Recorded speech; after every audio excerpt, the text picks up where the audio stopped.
नमस्कार दोस्तों, आज हम लोग जिस रचना की चर्चा करने जा रहे हैं उसका नाम है कुरुक्षेत्र।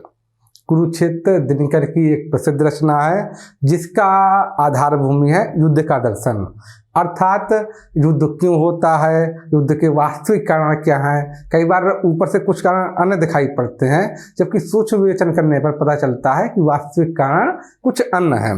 तो युद्ध के वास्तविक कारण क्या है, क्या युद्ध को टाला नहीं जा सकता है, युद्ध का कितना भीषण परिणाम होता है। युद्ध के परिणाम भी देखेंगे आप तो प्रत्यक्ष रूप से कम दिखते हैं, लेकिन अप्रत्यक्ष रूप से उसके परिणाम सदियों तक आते हैं समाज पर।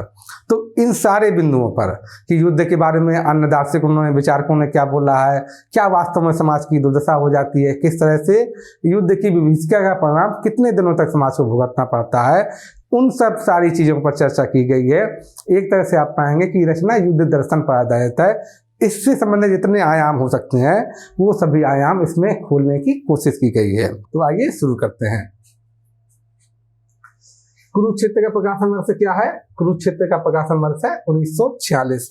अर्थात ये क्या समय है, इस समय की परिस्थितियां क्या हैं, ये कौन सा दौर है जिसका प्रभाव इस रचना में है, उस समय की तत्कालीन परिस्थितियां क्या है। क्योंकि तत्कालीन परिस्थितियों का प्रभाव रचना में स्पष्ट रूप से दिखता है, कोई भी रचना हो। तो इसलिए एक बार देखते हैं कि उस समय जिस समय रचना लिखी गई उस समय की परिस्थितियां क्या थी। आइए देखते हैं। 1946 की रचना है, तो 1946 से पहले क्या क्या हो चुका था। द्वितीय विश्व युद्ध की समाप्ति हो चुकी थी। द्वितीय विश्व युद्ध कब से कब तक चला था? 1939 से 1944 तक। और इस रचना तक द्वितीय विश्व युद्ध क्या हो चुका था? समाप्त हो चुका था। आप देखेंगे और आप पाएंगे कि ये इसमें जो विषय वस्तु या सामग्री, जो कथानक भले ही ये दिखे कि महाभारत युद्ध का है, लेकिन वास्तव में ये किसका प्रभाव है। आप देखें द्वितीय विश्व युद्ध में जिस तरह युद्ध का जनमानस पर प्रभाव हुआ था, जिस तरह युद्ध की विभीषिका से पूरी दुनिया त्राही त्राही कर उठी थी, आप देखेंगे कि उसी का प्रभाव है इस रचना में दिखाई पड़ता है। इस रचना की शुरुआत ही कहाँ से होती है?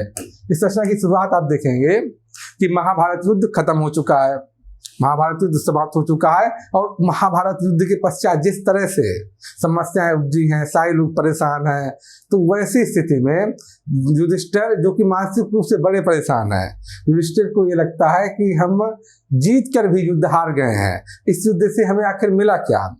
तो वैसी उद्विग्नता में, वैसी परेशानी में, वैसी चिंता में वह कहाँ पहुंचे हैं? वो भीष्म पितामह से पास पहुंचे हैं। अब भीष्म पितामह से उनके मस्तिष्क में जो बहुत सारे सवाल आ रहे थे कि हमने युद्ध आखिर क्यों किया, हम 5 भाइयों के लिए पूरे देश का संहार हो गया। तो इस तरह की बहुत सारी चीजें जो उनके दिमाग में आ रही थी, बहुत सारे प्रश्न उनके दिमाग में आ रहे थे। इससे हुआ क्या?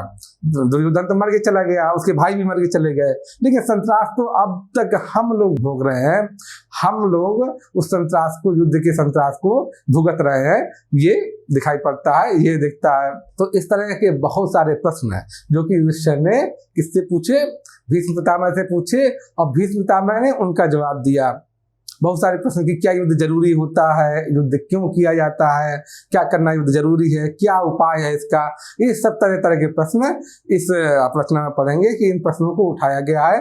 आधार लिया गया है युधिष्ठिर और भीष्म पितामह के बीच में वार्तालाप हो रहा है, उसका आधार ले लिया गया है।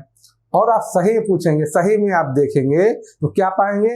आप पाएंगे कि एक तरह से द्वितीय विश्व युद्ध की परछाई है। द्वितीय विश्व युद्ध के बाद जिस तरह से समस्याएं उभरी थी, जो समस्याएं आई थी, तो उस समय लग रहा था कि मनुष्य की सबसे बड़ी समस्या क्या है?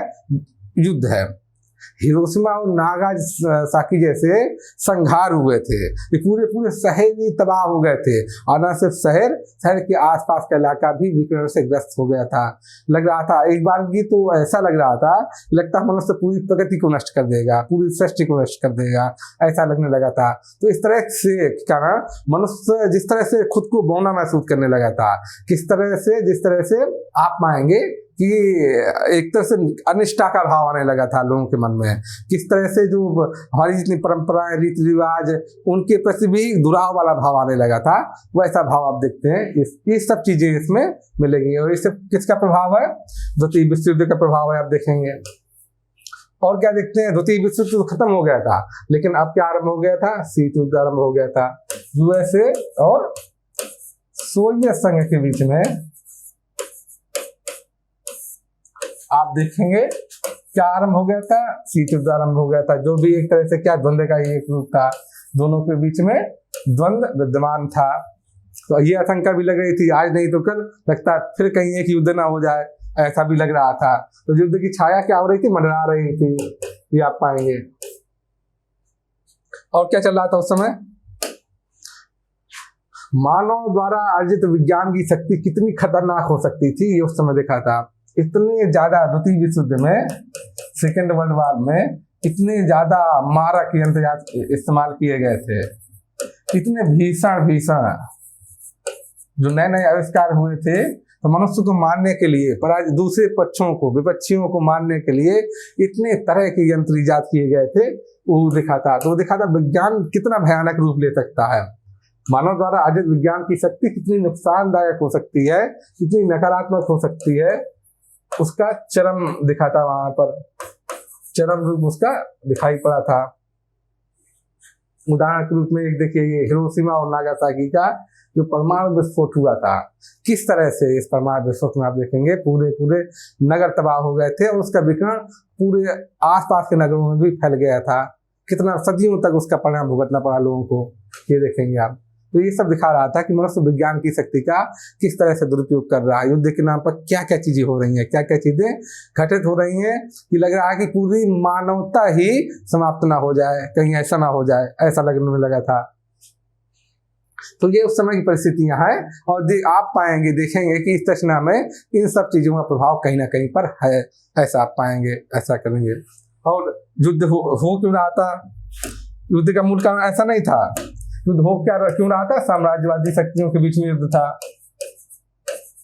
आज जब इतिहास पढ़ेंगे तो पाएंगे इसमें कि एक तरफ मित्र राष्ट्र थे और एक तरफ धुरी राष्ट्र थे। भाई एक तरफ मित्र राष्ट्र थे, एक तरफ धुरी राष्ट्र थे, वो आपस में दो गुट मिले, और तब से युद्ध आरंभ हुआ। धीरे धीरे पूरी दुनिया में युद्ध फैल गया। और दोनों ही शक्तियां कैसी थी, दोनों ही शक्तियां साम्राज्यवादी थी। ये भी दोनों ही शक्तियां साम्राज्यवादी थी। और ये तो नाजीवाद, साम्राज्यवाद का भी अगला रूप नाजीवाद,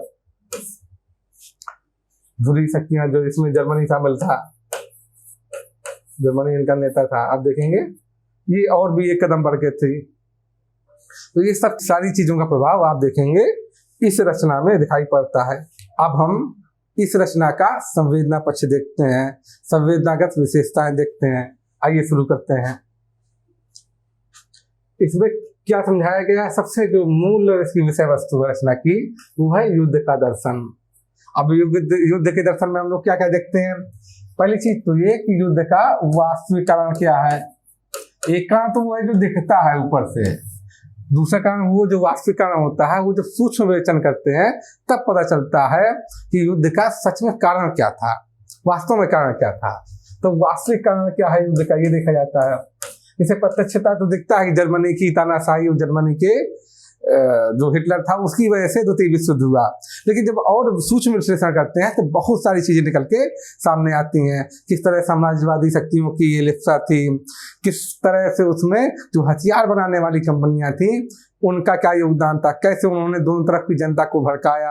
और जनता में भी बहुत सारे लोग ऐसे थे, छुटभैये नेते लोग, कि जिन्होंने राष्ट्रवाद के नाम पर चीजों को इस तरह से बढ़ावा दिया, ऐसी ऐसी चीजें की, युद्ध की विभीषिका भड़क गई। किस तरह से सब अलग अलग शक्तियों की अलग अलग तरह से मंशा थी, ये आप देखेंगे। भाई इटली की अपनी अलग मंशा थी, जर्मनी की अपनी अलग मंशा थी, जापान की अलग, इसी तरह अन्य शक्तियों की भी अपनी अपनी मंशा थी, अपना अपना लाभ था।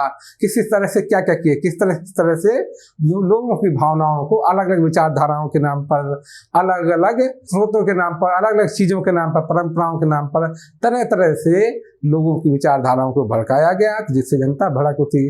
किस भावना में, बदले लेने की भावना में। तो इस तरह आप देखेंगे बहुत सारे कारक थे द्वितीय विश्व युद्ध के। तो वही देखना पड़ता है कि वास्तविक में क्या कारण थे। दूसरी चीज आप देखेंगे, एक तो वास्तविक कारण क्या था, दूसरी चीज देखते हैं कि युद्ध का परिणाम क्या हुआ, ये देखा जाता है। कि जो प्रत्यक्ष रूप से दिखता है, उसके अलावा भी युद्ध के बहुत सारे परिणाम होते हैं, लंबे समय तक जाते हैं, दूरगामी परिणाम। तो परिणाम क्या हुआ? और तीसरी चीज देखी जाती है, क्या युद्ध को टाला जा सकता था? क्या युद्ध को टाला जा सकता था? इतने दुष्परिणाम हुए, क्या इन दुष्परिणामों को रोका नहीं जा सकता था?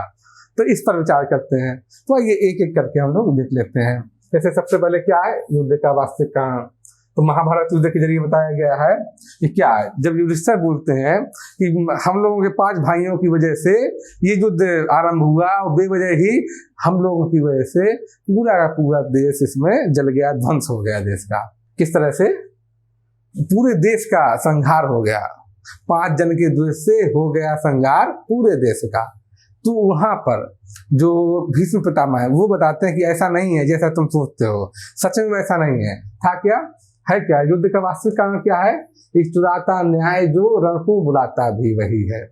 युद्ध का दोषी वो व्यक्ति नहीं है कि जो शोषित है, जिसके साथ अन्याय हुआ, बल्कि युद्ध का दोषी वह व्यक्ति है जिसने न्याय की चुराया है, न्याय की चोरी की है।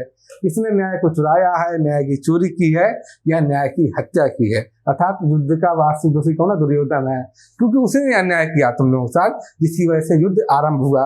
भाई अन्याय का प्रतिरोध नहीं करोगे तब भी तो गलत है, अन्याय का प्रतिरोध भी तो करना पड़ेगा। इसलिए युद्ध का दोषी वही है जिसने न्याय को चुराया है। तो चुराता न्याय जो रण को बुलाता भी वही है। युधिष्ठिर सत्य की अन्वेषणा पातक नहीं है। अपने सत्य के लिए सत्य की खोज करना, सत्य के लिए संघर्ष करना गलत नहीं है कहीं से भी। ये कौन बोलते हैं? भीष्म पितामह बोल रहे हैं। तो युद्ध का वास्तविक कारण वो नहीं है व्यक्ति जो कि शोषण का विरोध कर रहा है, बल्कि युद्ध का वास्तविक कारक वो है जो कि शोषण कर रहा है, जो अन्याय कर रहा है, वो वास्तविक कारक है। और देखें पापी कौन?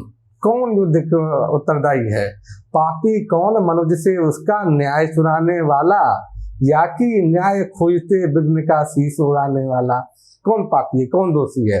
वो व्यक्ति दोषी है जो न्याय चुराता है, या वो व्यक्ति दोषी है जो कि अपना न्याय खोजने के लिए जो रास्ते में विघ्न बाधाएं आ रही हैं उनको हटा रहा है। तो स्पष्ट रूप से जो न्याय चुराता है वो दोषी है। तो वही यहाँ पर दिखाया गया है। यहाँ पर भीष्म पितामह समझा रहे हैं युधिष्ठिर को। आगे देखिए, महाभारत नहीं था द्वंद्व केवल 2 घरों का। ये समझा रहे हैं कौन? भीष्म पितामह। किसी ये देखने के लिए 2 घरों की लड़ाई थी कौरव और पांडवों के बीच की। वास्तव में सिर्फ 2 घरों का द्वंद्व नहीं था, इसमें तो सारे राजे रजवाड़े जितने आस पड़ोस से और विदेश से युद्ध करने के लिए आए थे उन सभी का भी द्वेष शामिल था। वो सब किसी न किसी लाभ या हानि के कारण, किसी से ईर्ष्या के कारण या फायदे के कारण वो युद्ध में कूद पड़े थे। तो महाभारत नहीं था द्वंद्व केवल 2 घरों का। अनल मतलब आग, अनल माने होता है आग और अनिल माने होती है हवा। तो अनल था, अनल का पुंज था, इसमें भरा अगणित नलों का। इसमें हजारों अनगिनत नलों के भीतर जो आग भरी हुई थी हृदय में, जो बदले की भावना भरी हुई थी, ईर्ष्या भरी हुई थी, कुंठा संतरास, वो सब भावनाएं वास्तव में भड़क पड़ी थी महाभारत के नाम पर। ये देखते हैं, अब आगे देखते हैं। पहली चीज हुई युद्ध का वास्तविक कारण, तो उसकी यहाँ पड़ताल हो रही है। अब अगला क्या है? युद्ध का परिणाम क्या हुआ? देखिए, ये महाभारत वृथा निष्फल हुआ। ये कौन सोच रहा है? युधिष्ठिर यहाँ पर ये बात सोच रहे हैं कि यह महाभारत वृथा निष्फल हुआ। उफ ज्वलित, कितना गरलमय व्यंग है। गरल माने होता है विष। कितना गरलमय व्यंग है। 5 ही असहिष्णु नर के दोष से, 5 पांडवों के कारण। ये उनको 5 गांव नहीं दिए थे उसने, उनको उनका राज्य नहीं दिया था कौरवों ने। 5 ही असहिष्णु नर के दोष से हो गया संहार पूरे देश का। तो ये सोच रहे युधिष्ठिर कि हम लोग गलती थी, मेरी गलती थी, पांडवों की गलती थी, जिसके कारण पूरे देश का संहार हो गया। 5 ही असहिष्णु नर के दोष से हो गया संहार पूरे देश का। युद्ध के पश्चात सोच रहे हैं युधिष्ठिर कि हुआ क्या, परिणाम क्या हुआ? हो गया संहार पूरे देश का, पूरे देश का संहार हो गया। ये दिखाया जा रहा है कि पूरा देश ही लगभग जितने युवा लोग थे सारे क्या तो मृत्यु को प्राप्त हो गए, या क्या हुआ वो उसमें हो गए, लूले लंगड़े हो गए। किस तरह से विनाश का कई साल चला गया देश पीछे, ये दिखाया गया इसमें। अब तीसरा युद्ध से बचने के उपाय है। क्या युद्ध टाला जा सकता है? क्या उपाय है?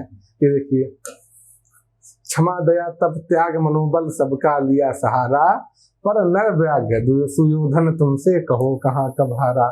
इसमें भीष्म पितामह समझा रहे हैं युधिष्ठिर को कि तुमने तो अपनी तरफ से सारे उपाय कर लिए थे, क्षमा, दया, तप, त्याग, मनोबल, सबका तुमने सहारा ले लिया था, सारे उपाय कर लिए थे। तुमने कृष्ण को भेजा भी था दूत के रूप में, लेकिन दुर्योधन तो मानने के लिए तैयार ही नहीं था। वो तो कह रहा था कि मैं बिना युद्ध के सूची यानी सुई के बराबर भी जमीन नहीं दूंगा, सुई की नोक जितनी होती है उतनी भूमि भी मैं युद्ध के बिना नहीं दूंगा, ये दुर्योधन कहना था जब कृष्णदूत बन के गए थे। तो वही भीष्म पितामह समझ बोल रहे हैं कि तुम जितने उपाय हो सकते थे सारे उपाय तो तुमने कर लिए थे, अब तो कोई उपाय नहीं बचा था, क्या करते तुम आखिर। या ये देखिए, सच पूछो तो सर में ही बसती है दीप्ति विनय की, सच पूछो तो शर में ही बसती है दीप्ति विनय की, और संधि वचन संपूज्य उसी का जिसमें शक्ति विजय की। अर्थात युद्ध से बचने का वही उपाय है कि आप भी शक्तिशाली हुई है। अगर दोनों पक्ष शक्तिशाली हैं तो ही युद्ध को किसी सीमा तक टाला जा सकता है, हमेशा नहीं, लेकिन कभी कभी किसी सीमा तक टाला जा सकता है जब दोनों ही पक्ष शक्तिशाली हो, दोनों ही पक्ष को एक दूसरे से भय हो। तो सर पूछो तो शर में यानी बाण में ही बसती है दीप्ति विनय की, उसी से ही मनुष्य सामने वाला आदमी विनय पूर्वक बात करता है। और संधि वचन संपूज्य, संधि वचन या इस तरह के वचन उसी के माने जाते हैं जिसमें शक्ति विजय की, जिसमें विजय करने की शक्ति हो, जिसमें जीतने की शक्ति हो, जो सामर्थ्यवान हो। इसका मतलब है कि सामर्थ्यवान व्यक्ति ही युद्ध को चाहे तो रोक सकता है या आरंभ कर सकता है। तो युद्ध रोकने की शक्ति भी सामर्थ्यवान व्यक्ति के पास ही होती है। युद्ध और शांति की तुलना इसमें की गई है, जो दिखती है कि युद्ध क्या है, शांति क्या है। इसमें देखिए, समर निंद है, समर तो निंदनीय है, समर की यानी युद्ध तो निंदनीय ही है, समर निंद है। ये कौन बोल रहा है? भीष्म पितामह बोल रहे हैं कि समर निंद है धर्मराज, मतलब युधिष्ठिर, जो युद्ध है वो बुरा तो है ही, समर निंद है धर्मराज पर कहो शांति हो क्या है, जो अनीति पर स्थित होकर भी बनी हुई सरला है। युद्ध तो बुरा है ही, लेकिन ऐसी शांति भी भला किस काम की? वो शांति भी ठीक नहीं है जो कि अनीति पर स्थित हो, मतलब एक व्यक्ति शोषण कर रहा हो दूसरे का और शांति बनी हुई हो समाज में, तो शांति भी बुरी है। अगर शांति न्याय के आधार पर नहीं टिकी है, न्याय के या अनुशासन के आधार पर नहीं टिकी है, जब तक न्याय के आधार पर शांति नहीं टिकी होगी तब तक वो शांति बुरी है, क्योंकि वो कहीं ना कहीं शोषण को बढ़ावा दे रही है, वंचना को बढ़ावा दे रही है, एक का दूसरे पर अनावश्यक अधिकार को बढ़ावा दे रही है। तो वही दिखा, जो अनीति पर स्थित होकर वो अनीति को बढ़ावा दे रही है, ऐसी शांति जो कि न्याय पर नहीं टिकी है। और ऐसी शांति किस काम की? जो अनीति पर टिकी हुई है वैसी शांति आखिर किस काम की? लड़ाई बुरी है, युद्ध बुरा है, लेकिन ऐसी क्रांति भी किस काम की जो अनीति पर टिकी हुई है? आगे देखिए, अहंकार के साथ घृणा का जहां द्वंद्व हो जारी, जहां अहंकार हो लोगों के बीच में और घृणा हो, इस वजह से द्वंद्व फैला हो, तो वहां क्या होगा? ऊपर शांति तलातल में हो छिटक रही चिंगारी, तो वहां ऊपर से भले ही शांति देखे, लेकिन अंदर से क्या होगा? आग लग रही होगी। आगे देखिए, शांति न्याय शांति का प्रथम न्यास है। न्याय क्या है? न्याय ही शांति का प्रथम न्यास है, प्रथम आधार है। शांति का आधार क्या है? न्याय। न्याय शांति का प्रथम न्यास है। जब तक न्याय ना आता तो जैसा भी हो महल शांति का सुदृढ़ नहीं रह पाता। अगर शांति न्याय की बुनियाद पर नहीं टिकी हुई है तो शांति उचित नहीं है, और वो शांति स्थायी नहीं हो सकती। आज नहीं तो कल उसमें बदलाव आएगा, परिवर्तन आएगा, क्रांति चेतना आएगी, और उसके बाद हिंसा फैलेगी, युद्ध होगा, बाकी चीजें होंगी, आप जान रहे हैं। इसलिए शांति का मतलब तभी है जब शांति न्याय की बुनियाद पर हो, न्याय के आधार पर हो, अन्यथा शांति का कोई मतलब नहीं है। ये देखेंगे आप, ये भीष्म पितामह समझा रहे हैं युधिष्ठिर को। इसमें विज्ञान की शक्ति कितना बढ़ गई है, उसका क्या प्रभाव है, उसका वर्णन देखिए कि है बंधे नर के कर, मतलब हाथ नर बंधे मनुष्य, है बंधे नर के करों में वार यानी पानी में, विद्युत और भाप। भाई अब जल शक्ति देखते होंगे, पंचक्की चलती है उससे, जल शक्ति, जल विद्युत जो बनती है, आप देखते हैं पंचक्की चलती है और जल विद्युत बनती है, टरबाइन के जरिए जल विद्युत बनती है। तो जल की शक्ति देखिए, बिजली से लगभग सारी मशीनें, सारी बड़ी बड़ी मशीनें आप देखेंगे, कारखाने, सारी मशीनें और सारे कारखाने किससे चलते हैं? सारी मशीनें और सारे कारखाने बिजली से चलते हैं। बड़ी बड़ी मशीनें हैं, अब तो ट्रेन भी बिजली से ही चलती हैं, कारखाने आप देखिएगा, मशीनें देखिएगा, सब उसी से चलती हैं। इसी तरह भाप से उस जमाने में क्या चलते थे, इंजन चलते थे, सब इंजन चलते थे, रेलें चलती थी, कैसे भाप से चलती थी, देखेंगे। तो है बंधे नर के करों में वारी विद्युत भाप, हुक्म पर चढ़ता उतरता है पवन का ताप। पवन का ताप भी हुक्म से चढ़ता उतरता। तो इसी आप देखते होंगे एयर कंडीशनिंग कैसे जब मन चाहे आप बटन में आपके रहता है। तो मनुष्य कितना शक्तिशाली हो गया है, इसके बारे में यहाँ बताया गया है कि है बंधे नर के करों में वारी विद्युत भाप, और हुक्म पर चढ़ता उतरता है पवन का ताप। ये देखिए विज्ञान के माध्यम से मनुष्य कितना शक्तिशाली हो गया है, इसी का वर्णन किया गया है। आगे देखिए, इस मनुज के हाथ से विज्ञान के भी फूल, इस मनुज के हाथ से विज्ञान के भी फूल, और वज्र होकर छूटते शुभ धर्म अपना भूल। जो विज्ञान के सूल है, या विज्ञान जिस तरह साधन की तरह इस्तेमाल हो रहा है, तो विज्ञान की जो सूल है वो भी कैसे फूल की बजाय कैसे अपना धर्म भूल कर छूट रहे हैं। तो विज्ञान के भी फूल हैं, वो क्या बन गए, फूल की बजाय सूल बन गए हैं। तो विज्ञान का प्रयोग आप सकारात्मक भी कर सकते हैं, नकारात्मक भी कर सकते हैं। विज्ञान के प्रयोग से आपके चाकू बनता है रसोई का, और उसी से खंजर भी बनता है हत्या करने वाला। तो ये आप पर निर्भर करता है कि विज्ञान का प्रयोग कैसे करें। विज्ञान से हल भी बना और विज्ञान से तलवार भी बनी। एक पेट भरता है आदमी का और दूसरा हत्या करता है आदमी की। तो ये आप देखेंगे, तो ये व्यक्ति पर निर्भर करता है कि विज्ञान का इस्तेमाल वो आखिर कैसे करे। विज्ञान अपने आप में अच्छा या बुरा नहीं है, ये तो व्यक्ति पर, उसको विज्ञान का प्रयोग करने वाले पर निर्भर करता है कि वह विज्ञान का प्रयोग आखिर किस तरह कर रहा है। ये देखिए आगे, सावधान मनुष्य यदि विज्ञान है तलवार, तो इसे देखें कि तजकर मोह किस्मत के पार, क्योंकि बड़ी नुकसानदायक साबित हो रही है। जैसे कि आप देखेंगे हिरोशिमा और नागासाकी में देखा, हिरोशिमा और नागासाकी में दिखाई पड़ा किस तरह से पूरे के पूरे शहर नष्ट हो गए, अनिश्चित उस समय के लिए, भविष्य के लिए भी। आगे देखिए, खेल सकता तू नहीं ले हाथ में तलवार, खेल सकता तू नहीं ले हाथ में तलवार, काट लेगा अंग बड़ी तीखी है ये धार। विज्ञान की धार बहुत तीखी है, अगर सही से उपयोग नहीं हुआ तो वो उल्टा नुकसान पहुंचा देगी मनुष्य को ही। उसी के बारे में यहाँ पर बताया गया है कि विज्ञान की शक्ति का आप सही ढंग से इस्तेमाल करेंगे तो सकारात्मक है, गलत ढंग से इस्तेमाल करेंगे तो कितना नुकसानदायक हो सकती है, उसी का यहाँ पर जिक्र किया गया है। मानववाद और मानव की शक्ति में विश्वास इसमें दिखता है। इस रचना में एक संवेदना का बिंदु भी है कि कैसे मानववाद और मानव की शक्ति में विश्वास दिखाया गया है। भाग्यवाद आवरण पाप का, जो भाग्य पर निर्भर है व्यक्ति, भाग्यवाद आवरण पाप का और शस्त्र शोषण का। भाग्यवाद ही शोषण को बढ़ावा देता है, जिससे रखता दबा एक जन भाग दूसरे जन का। जहां जहां बात होगी पुनर्जन्म की बात होगी, इस तरह की भाग्यवाद की बात होगी कि ये जैसे राजा महाराजा, ये जो ये सब चीजें होती हैं, ये क्या उनको जन्म के आधार पर प्राप्त होती हैं, ये सब संसाधन या ये सब शक्तियां।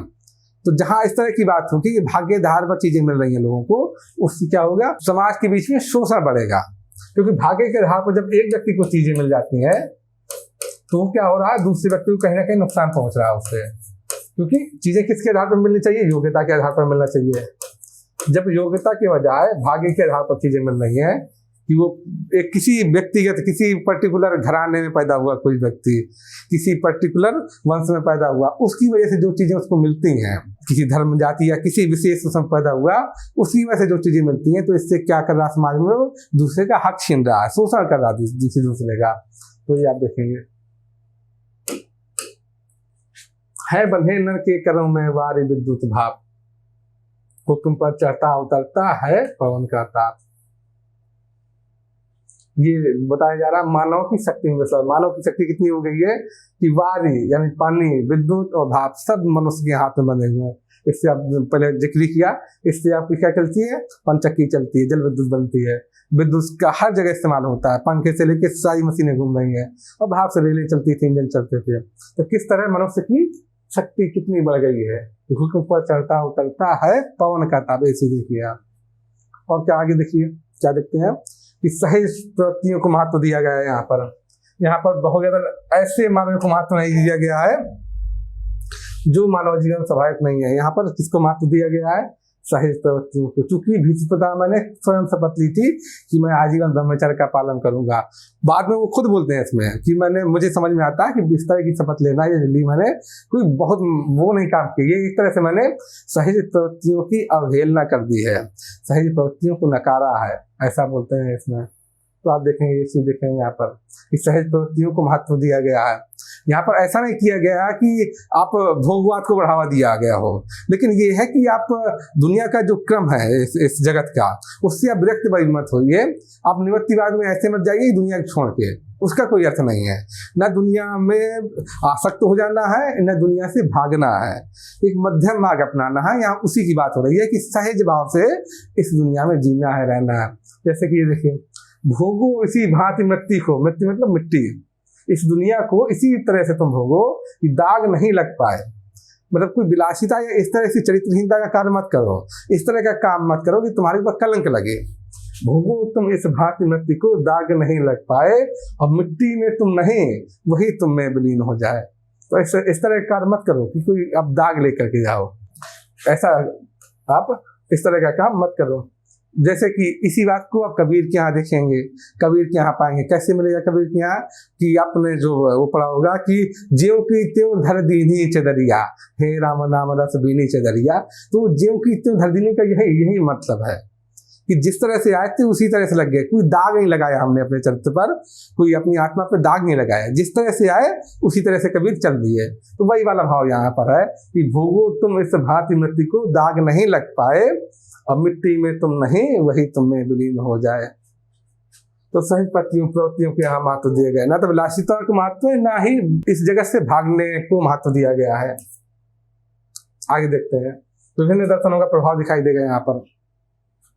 कैसे सामवाद का प्रभाव देखेगा, कहाँ कहाँ सामवाद का प्रभाव, ये देखिए, शांति नहीं तब तक जब तक सुख भाग न नर का समूह।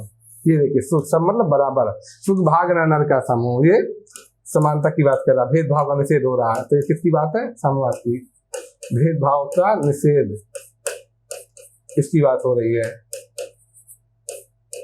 समानता की चर्चा हो रही है। शांति नहीं तब तक जब तक सुख भाग न नर का सम हो, और नहीं किसी को बहुत अधिक हो, नहीं किसी को कम हो। तो इसकी चर्चा है समाजवाद की, साम्यवाद की।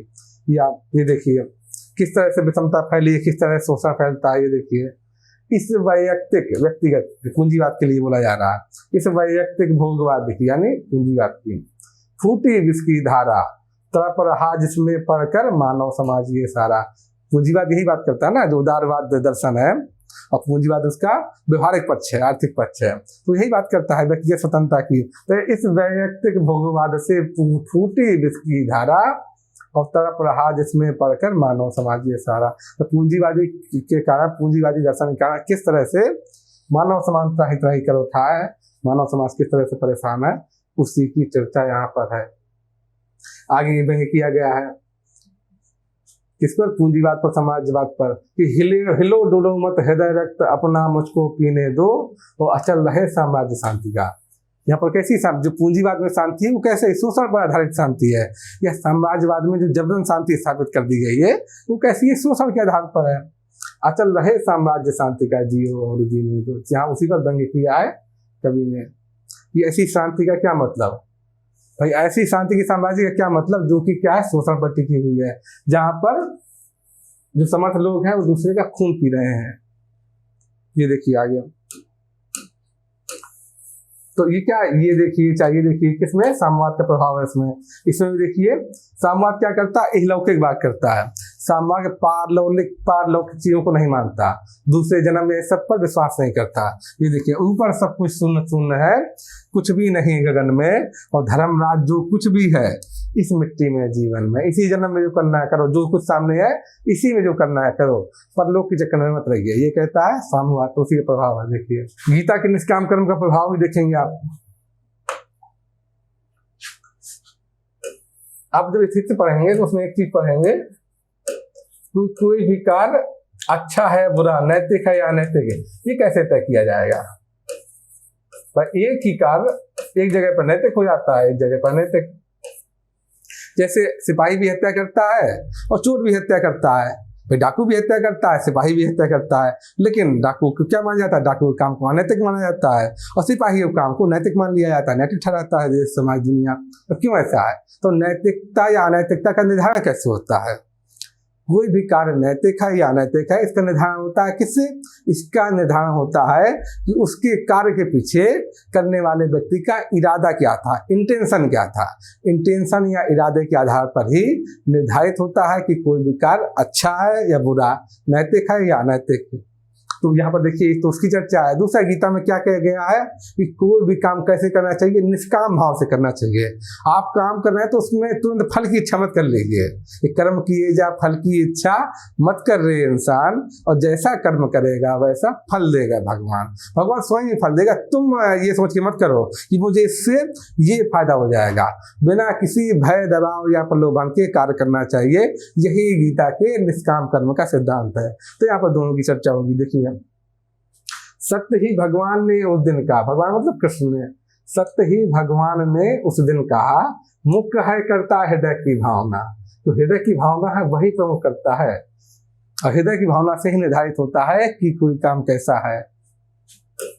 आगे देखिए, मुख्य है ये भाव जीवन युद्ध में, भिन्न हम कितना रहे निष्कर्म से। कि किस तरह से हम निष्काम भाव से काम करें, बिना भय, दबाव या प्रलोभन के काम करें, यही गीता कहती है। देख भगवान ने कहा है। तो उसी की चर्चा यहाँ पर हो रही है, आप देखेंगे। तो गीता के निष्काम कर्म का प्रभाव है। आगे देखिए कैसे, क्या क्या प्रभाव है। यहाँ कर्मवाद के सिद्धांत का प्रभाव है कि क्रिया कर्म को छोड़ मनोज कैसे निज सुख पाएगा, और कर्म रहेगा साथ भागवे जहाँ कहीं जाएगा। भाई जब तक इस दुनिया में मनुष्य है तो कुछ ना कुछ तो काम करेगा ही। भाई कुछ नहीं करा तो सो रहा है, सोना भी तो एक कर्म है। कुछ ना कुछ तो आखिर करेगा ही। कर्म को छोड़ के आदमी कैसे जा सकता है? भाई कर्म उसी तरह मनुष्य से जुड़ा रहेगा। जीवन जैसे मछली पानी से जुड़ी हुई है, मछली कितना भी घड़ा कर ले पानी से, लेकिन पानी को छोड़ तो नहीं सकती। उसी तरह मनुष्य का कर्म भी आजीवन उससे जुड़ा हुआ है, तो छोड़ बच नहीं सकता मनुष्य कर्म से। ये देखिए यहाँ पर इसी कर्मवाद का सिद्धांत दिया गया है। या ये देखिए कैसे कर्मवाद को, कि मनुष्य को किस तरह कर्म करना चाहिए, क्या करना चाहिए। वो देखिए कि जीवन उसका नहीं युधिष्ठिर जो उससे डरते हैं। मनुष्य कर्मवाद की बात हो रही है। ये कौन कह रहा है? भीष्म पितामह, कि जीवन उनका नहीं युधिष्ठिर जो उससे डरते हैं, वह उनका जो चरण रूप निर्भय होकर लड़ते हैं। जीवन उन्हीं लोगों का है तो जो कि जीवन संघर्ष में डट कर खड़े होते हैं, डट कर लड़ते हैं, उन्हीं का जीवन है। वो उनका नहीं है कि जो जीवन संघर्ष के मैदान में भाग के चले जाते हैं, छोड़ के चले जाते हैं, उनका जीवन नहीं है। तो इसके क्या सिद्धांत है? कर्मवाद के सिद्धांत का ही वर्णन है यहाँ पर। राजतंत्र का विरोध दिखता है, समाजवाद का विरोध दिखता है। कैसे? देखिए, राजतंत्र द्योतक है नर की, मलिन प्रवृत्ति का, मलिन प्रवृत्ति का द्योतक है प्रकृति का, मानवता की ग्लानि और कुत्सित कलंक संस्कृति का। ये उसके बारे में बोला गया, राजतंत्र के बारे में, साम्राज्यवाद के बारे में। आगे देखिए, गांधी जी के निग्रह सिद्धांत का समर्थन किया गया है। गांधी जी ने क्या बोला है कि प्रकृति हम लोगों की सारी जरूरतें पूरी कर सकती है। प्रकृति इस दुनिया की सारी जरूरतें पूरी कर सकती है, लेकिन वो किसी के लोभ को पूरा नहीं कर सकती, किसी के लालच को पूरा नहीं कर सकती। लालच तो अनंत है, प्रकृति जितना पूरा करेगी लोगों का लालच उतना ही बढ़ता जाएगा। तो प्रकृति सारी जरूरतों को पूरा कर सकती है हमारी, लेकिन किसी के लालच को पूरा नहीं कर सकती। तो वही चीज यहाँ पर दी गई है, उसी का वर्णन है कि प्रभु के दिए हुए सुख इतने है विकीर्ण, विकीर्ण मतलब फैले हुए हैं, है विकीर्ण धरती पर, है विकीर्ण धरणी पर। अब भोग सके जो जगत में, भोग सके जो जगत में, कहाँ अभी इतने न। इतनी प्रकृति ने सुविधाएं दी है, इतनी चीज दी है कि जितने भी दुनिया में लोग हैं या उससे ज्यादा भी हो जाएंगे तब भी वो आराम से रह पाएंगे, आराम से उसको भोग पाएंगे। बस लालच को पूरा नहीं किया जा सकता। उसी का वर्णन किया गया है। गांधी जी के निग्रह सिद्धांत का समर्थन किया गया है। अहिंसा का विरोध देखेंगे आप कैसे। भाई इस कुरुक्षेत्र नाटक में आप देखेंगे कि ये बताया गया है कि अहिंसा के माध्यम से आप बच नहीं सकते, ना युद्ध से ना शोषण से। इसी शोषण का विरोध करना है और सामने वाला एकदम जंगली व्यक्ति है, एकदम पशु हो गया है, तो आपको हथियार तो उठाना पड़ेगा। आप अहिंसा के भरोसे रहकर उससे बच नहीं सकते। उससे आप डट कर लड़ नहीं सकते, कैसे आप उसको रोकेंगे? आप उसको रोक ही नहीं पाएंगे अगर आप खुद उतने मजबूत नहीं साबित होंगे या सच नहीं उठाएंगे।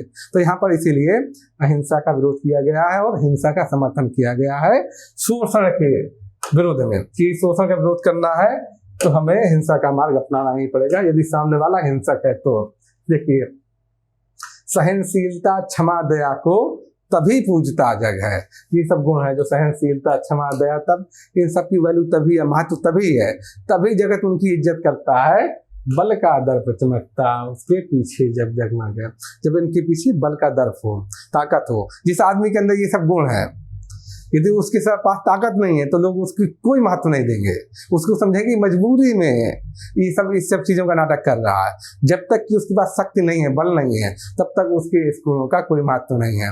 इसी कविता में उदाहरण भी है कि भगवान राम 3 दिनों तक 3 दिवस तक पंथ मांगते रघुपति सिंधु किनारे, जो समुद्र किनारे 3 दिवस तक रास्ता मांगते रहे, प्रार्थना करते रहे भगवान राम समुद्र से। 3 दिवस तक पंथ मांगते रघुपति सिंधु किनारे, अब बैठे पढ़ते रहे छंद अनुनय के प्यारे प्यारे। लेकिन 3 दिनों तक कुछ नहीं हुआ। फिर जब उन्होंने बाहर निकाला तो समंदर सूखने लगा, तब त्राही त्राही करके समंदर उनके पास आया। उसी का वर्णन है। इस सहनशीलता क्षमा दया को तभी पूजता जग है, तो बल का दर्प चमकता उसके पीछे जब जगमग है। खाली आप अहिंसा क्षमा दया जैसे गुण लेके घूमिए, दुनिया कोई वैल्यू नहीं देगी, कोई महत्व नहीं देगी जब तक आपका शक्ति नहीं है। क्षमा शोभती उस भुजंग को जिसके पास गरल हो, उसको क्या जो दंतहीन विषरहित विनीत सरल हो। भाई, जो जिस सांप के पास, जिस नाग के पास विष है, विष दंत है, वो अगर बोले कि मैंने तुमको क्षमा कर दिया, सामने वाले को माफ कर दिया, जाओ जाने दिया, तब लोग उसका महत्व मानेंगे कि हाँ ये चाहता तो डस सकता था लेकिन इसे छोड़ दिया। लेकिन जिस पर विष दंत ही नहीं, लोग बोले तुम्हारे पास है नहीं, तुम क्या डसोगे, तुम क्या बोल रहे कि मैंने तुम्हें छोड़ दिया। तो लोग की वैसी मानसिकता है दुनिया की, समाज की, उसी बारे में कवि ने चर्चा की है। ये देखिए, कौन केवल आत्मबल से जूझ कर, आत्मबल का सहारा लेकर, कौन केवल आत्मबल से जूझ कर जीत सकता देह का संग्राम है। जो शरीर का संग्राम है, देह का संग्राम है, कैसे जीत पाएगा आत्मबल से, इसको कैसे जीत पाएगा। पाशविकता खड्ग जब लेती उठा, जब आदमी के अंदर का जानवरपन जग जाता है, पाशविकता खड्ग जब लेती उठा, आत्मबल का एक बस चलता नहीं, आत्म का कोई बस नहीं चलता। आत्मबल वाला व्यक्ति उसे नहीं रोक सकता जो सामने वाला जानवर बन के आ गया है। तो वैसी स्थिति में तो शस्त्र ही उठाना पड़ता है मनुष्य को। इसका वर्णन किया है। तो यहाँ पर अहिंसा का विरोध देखेगा आपको। तो ये चीजें संवेदना पक्ष में जो चीजें थी, किन किन दर्शनों का प्रभाव होता है, किस तरह युद्ध का जो दर्शन, युद्ध के दर्शन में मुख्य चीज क्या है कि युद्ध का वास्तविक कारण क्या है, दूसरा युद्ध के परिणाम कितने घातक हुए, और तीसरा कि क्या युद्ध को टाला जा सकता है। युद्ध दर्शन में यही सब बातें होती हैं, उन सब का जिक्र था। युद्ध दर्शन कभी कभी पूछ लिया जाता है, अलग से सवाल पूछ लिया जाता है, इसलिए उन्होंने अलग से पढ़ाया। संवेदना पक्ष की और जो चीजें हैं, साथ ही अक्सर ये पूछ लिया जाता है कि किन किन दर्शनों का प्रभाव है। तो आपने देखा है गांधीवाद का भी प्रभाव देखा, इंद्रिय निग्रह वाले सिद्धांत का, आपने कर्मवाद का भी देखा, आपने देखा गीता के निष्काम कर्म का भी देखा प्रभाव है, सामवाद का प्रभाव तो है ही है। वो सारे प्रभाव आपने देखे कैसे कैसे प्रभाव है, वो देखे। विज्ञान का कैसे दुरुपयोग होता है, सदुपयोग दोनों हो सकता है, वो भी देखा आपने। अब हम देखते हैं इस रचना का शिल्प पक्ष, शिल्पगत विशेषताएं देखते हैं इस रचना की। आगे शुरू करते हैं हम। भाषा कैसी है, आपको दिनकर के पूरे साहित्य की भाषा आम हिंदुस्तानी भाषा मिलेगी, सरल हिंदी भाषा मिलेगी, एक बच्चा भी पढ़ के उसको समझ सकता है। तो भाषा कैसी है, सरल हिंदी है, हर तरह के शब्द मिलेंगे भाषा में, भाषा सरल हिंदी है। काव्य रूप कैसा, इस पर अक्सर प्रश्न पूछ लिया जाता है, क्योंकि समीक्षकों के बीच एक विवाद की स्थिति है कि रचना आखिर है क्या, ये रचना प्रबंध काव्य है या मुक्तक है, किस तरह की रचना है, प्रबंध काव्य है या नहीं है, पहली बात तो ये है। और दूसरी बात, अगर प्रबंध काव्य है तो फिर इसको क्या बोला जाए, इसको महाकाव्य बोला जाए या खंड काव्य बोला जाए, इसको क्या बोला जाए, या इसको लंबी कविता बोला जाए, इसको बोला क्या जाए, ये समीक्षकों के बीच एक विवाद का विषय है। तो इससे भी कभी कभी प्रश्न पूछ लिया जाता है। ये प्रश्न क्यों उठा, क्योंकि जब आप पढ़ेंगे इसको तो इसमें यदि आप स्वतंत्र भाव से भी पढ़ रहे हैं इसके सर्गों को, तब भी ये अपने आप में परिपूर्ण है, और साथ में पढ़ रहे हैं तो एक हल्की सी कथा बंधी हुई दिखती है। इस वजह से विवाद रहा कि ये प्रबंधात्मक इसको माना जाए या इसको मुक्तक माना जाए। साथ ही इसका जो छठवां सर्ग है वो पूरी तरह से पूरा दार्शनिक उसमें विचार भरे हुए हैं, दार्शनिकता भरी हुई है, और उसको यदि रचना से अलग कर लें हम तब भी रचना पर कोई प्रभाव नहीं पड़ता, वो अलग। और ये दिनकर ने भी इस चीज को स्वीकारा है। जब आप कथन देखेंगे इस रचना का, आमुख देखेंगे, तो उसमें दिनकर ने लिखा है इसका छठवां सर्ग तो स्वयं भी टूटकर अलग से भी जी सकता है, यानी इसको हटा भी दिया जाए तो रचना पर कोई फर्क नहीं पड़ेगा, रचना वैसे वैसे चलेगी। तो ऐसी चीजें हैं। हालांकि वो सर्ग बड़ा बेहतर है और उसमें बहुत सारी दार्शनिक चिंतन है, बहुत सारी वैचारिक चीजें हैं उसमें, तो उसका अपना महत्व है।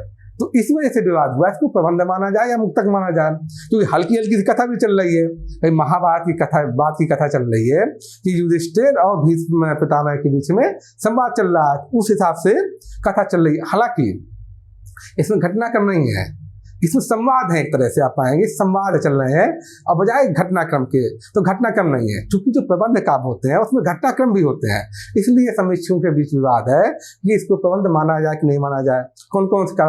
एक तो जो कथा है वो झीनी है, हल्की सी है। दूसरा, इसमें घटनाएं नहीं है, संवाद बस है, घटनाएं नहीं दी गई हैं। घटनाएं दी गई पुरानी है, साथ में घटनाएं नहीं चलती, कथाक्रम में घटनाएं नहीं चलती। तो उन सब की वजह से माना गया कि इसको प्रबंध माना जाए, प्रबंध काव्य, या नहीं माना जाए। फिर दूसरा प्रश्न उठा, जो भी बड़ा प्रश्न, कि अगर मान लीजिए इसको प्रबंध काव्य मान लें हम, तो इसको माने क्या? ये माने या ये माने या ये माने? क्योंकि महाकाव्य होने लायक तो है नहीं। महाकाव्य तो समाज की, पूरे समाज का चित्रण करता है, साथ ही साथ उसमें देखिए जिस तरह सर्ग होते हैं समाज का चित्रण करता है, ढेर सारी घटनाएं होती हैं, ढेर सारे वर्णन होते हैं, बहुत सारे चरित्र होते हैं, वो सब चीजें होती हैं। इसमें उन सारी चीजों का अभाव है, तो महाकाव्य तो नहीं माना जा सकता। अब एक खंड काव्य इसको माना जाए न माना जाए, तो कुछ समीक्षक मानते हैं कि हाँ खंड काव्य होने के लायक है, उसका एक पक्ष में चित्रण कर रहा है। और लेकिन मसला ये है कि इसमें घटनाएं इतनी कम है। खंड काव्य भी जब आप पढ़ेंगे तो घटनाएं बहुत सारी मिलती हैं, कि भले ही किसी व्यक्ति के जीवन के कुछ पक्ष का चित्रण करे, लेकिन घटनाएं इसमें कम से मिलती हैं। घटनाएं भी मिलती हैं और वर्णन भी मिलते हैं। इसमें ना घटनाएं, वर्णन बहुत कम है, आप देखेंगे विचार ज्यादा है, संवाद ज्यादा है, वो पाएंगे। तो इस तरह से बहुत सारे समीक्षकों ने माना कि खंड काव्य भी इस आधार पर इसको नहीं माना जा सकता। अब फिर क्या बचता है? लंबी कविता। कई समीक्षकों का मानना कि लंबी कविता है, तो इस पर ज्यादातर समीक्षक राजी हुए हैं कि इसको लंबी कविता माना जाए। और लंबी कविता भी कैसी? विचार प्रधान लंबी कविता मान सकते हैं इसको, क्योंकि इसमें विचारों की एक श्रृंखला विद्यमान है और उसी श्रृंखला के कारण एक कहानी सी भी दिखती है। तो ये क्या है? वास्तव में अधिकांश समीक्षकों का ये मानना है कि ये लंबी कविता है, और लंबी कविता कैसी? विचार प्रधान लंबी कविता है, ऐसा समीक्षक मानते हैं। तो इसके बीच काफी विवाद था। जब प्रश्न है तो आप पूरा डिटेल में लिखिए। ये कुछ समीक्षक ऐसा मानते हैं, कुछ समीक्षक ऐसा मानते हैं, और कुछ समीक्षक ऐसा मानते हैं। तो इसमें प्रबंधात्मकता का गुण है, किस वजह से? विचारों की श्रृंखला की वजह से प्रबंधात्मकता आई है। इसमें प्रबंध गुण घटनाक्रम की वजह से नहीं है, ये वर्णन के आधार पर नहीं है। इसमें प्रबंध गुण क्या है? विचारों के आधार पर है, विचारों की एक श्रृंखला है, उसके आधार पर प्रबंध का गुण आया है इसमें। तो देख सकते हैं इसमें आप अलंकार पढ़ें, बहुत सारे अलंकार मिलेंगे, हर पेज पे एक आध अलंकार आपको मिल जाएगा। और सहज भाव से अलंकारों का प्रयोग किया गया, अलग से चिपकाने के उद्देश्य नहीं है, बड़े सहज भाव से अलंकार आते हैं। जैसे सब समेट प्रहरी बिठलाकर कहती कुछ मत बोलो, और शांति सुधा बह रही न इसमें गरल क्रांति का घोलो। तो इसमें देखिए गरल क्रांति और शांति सुधा। शांति सुधा में कौन सा अलंकार है? आप देखें, शांति रूपी सुधा, शांति और सुधा को इकट्ठा कर दिया गया है। तो शांति सुधा में कौन सा अलंकार हुआ? रूपक अलंकार हुआ। तो रूपक अलंकार का उदाहरण है इसमें। शांति सुधा में आप देखेंगे रूपक अलंकार का उदाहरण है ये शांति सुधा।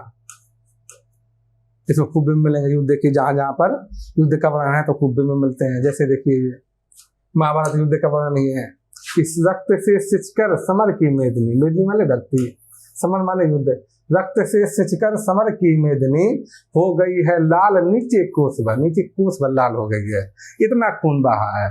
और ऊपर रक्त की खर धार में, तेज धार में खून की तैरते हैं अंग रथ गजबाजी के, रथ के अंग, गज के यानी हाथियों के अंग, बाजी मतलब घोड़े के अंग तैरते हैं। किस तरह मनुष्य के और जानवरों के अंग किस तरह से उसमें तैर रहे हैं, उसी का विभत्स वर्णन जो दिखता है युद्ध का जैसा वर्णन होता है वो वर्णन किया गया है। ये देखिए बिंब कैसे बिंब है, साक्षात बिंब उपस्थित है युद्ध का। प्रतीकों का भी प्रयोग किया गया है। आप देखेंगे पूरी रचना ही एक तरह से प्रतीकात्मक है। ये महाभारत युद्ध के आधार पर ये जो लिखा गया है, वास्तव में आप देखेंगे द्वितीय विश्व युद्ध हुआ था, उसकी जिस तरह से विभीषिका भी थी, तो द्वितीय विश्व युद्ध को ही एक तरह से दिखाती है रचना, पूरी रचना उसको दिखाती है। तो आप देखेंगे पूरी प्रतीकात्मक रचना आप पाएंगे। तो इस तरह हमने क्या किया, इसका हमने संवेदना पक्ष देखा, इस रचना का शिल्प पक्ष देखा, इस रचना का संवेदना पक्ष में हमने पढ़ा कि किन किन दर्शनों का प्रभाव है, युद्ध दर्शन क्या है इसका, वो सब देखा। युद्ध दर्शन वाला पॉइंट ज़्यादा इंपॉर्टेंट है, ये सब चीज़ देखी हमने। तो हम अब यहाँ पर अपना ये टॉपिक खत्म करते हैं। अगले टॉपिक में हम नई चीज़ लेकर आपके सामने हाजिर होंगे। तब तक के लिए नमस्कार।